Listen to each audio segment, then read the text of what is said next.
Here we go again. Here we go again. Here we go. Okay, I'm gonna calm.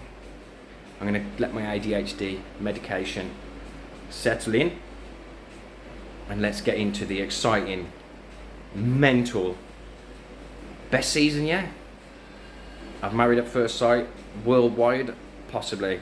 I've not watched many of the reality shows, but this one is one that I'd always been a fan of, and I can't think of any other situation other than Olivia and the glass, if anyone knows what I'm referring to there, that really can get to the levels of what we have in here.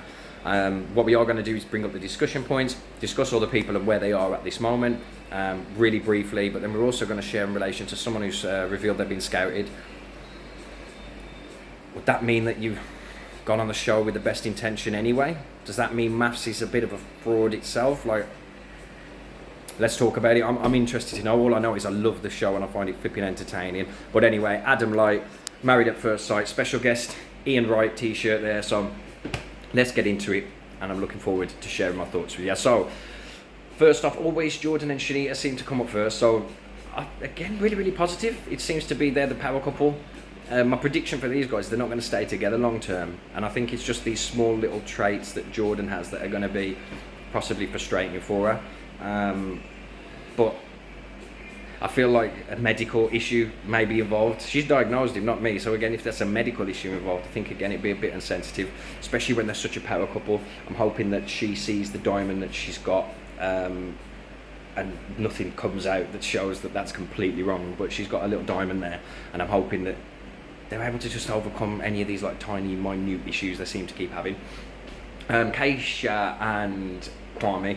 She's my now bride of the season. It's not like Shanita's come down. It's just Keisha's gone up. Like, she's just such a beautiful woman, beautiful soul. And I think everybody who is single, you want someone like Keisha.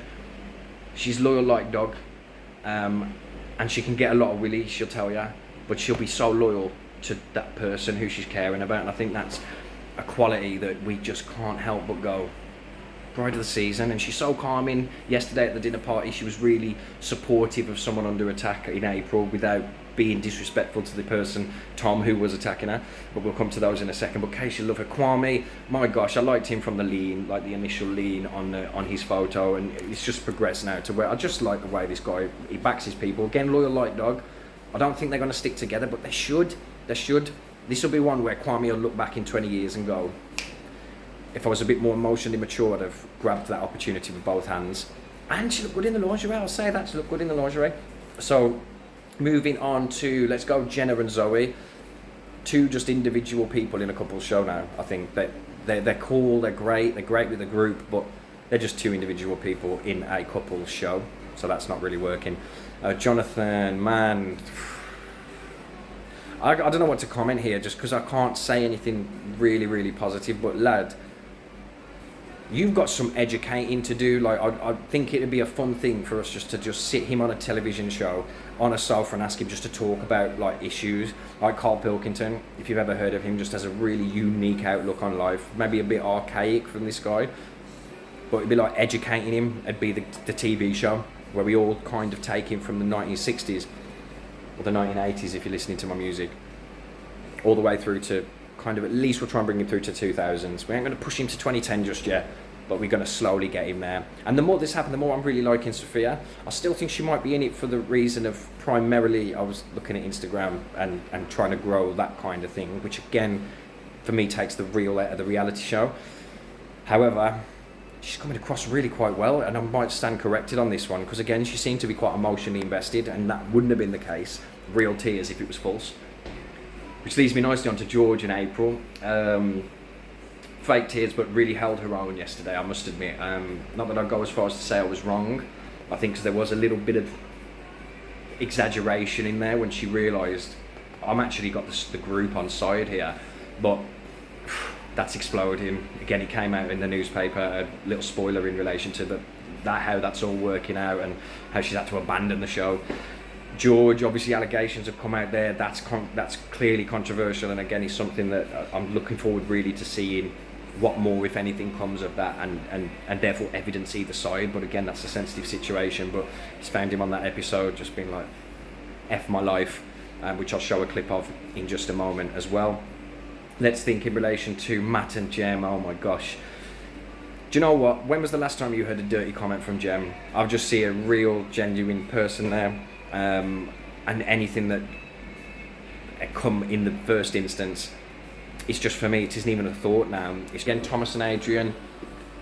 How much did Adrian need to be there? I think it now shows how much of a calming influence Adrian is, because that situation would have been 10% of what it is, other than Tom was on his own, and I think he let his emotions get in control of him. And we've all been there. If you've been accused of something, it's really difficult to let that go. And I think we all have to, at points where someone will just make up some stuff about you and keep running with it.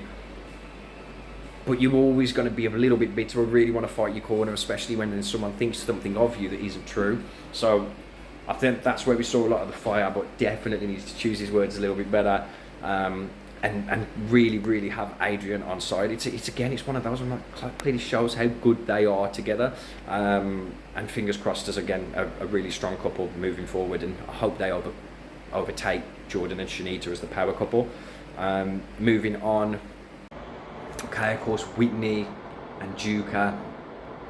Duca looks like he's become super defense man now, hasn't he? So in that clip that I'm about to share, he's become, I'm going to defend my woman, and that's going to be how I'm going to show that I'm a good guy. Don't think they've seen what we've seen. So spoiler for Duca, mate, your missus is about to, and Kwame's about to call it as it is, again, and it's mad. Alright, Kwame.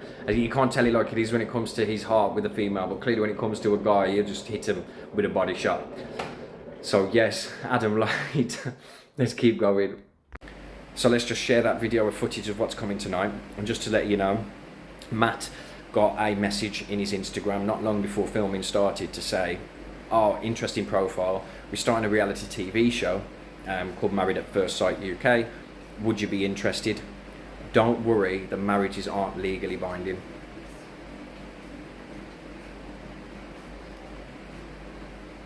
Don't know where to look.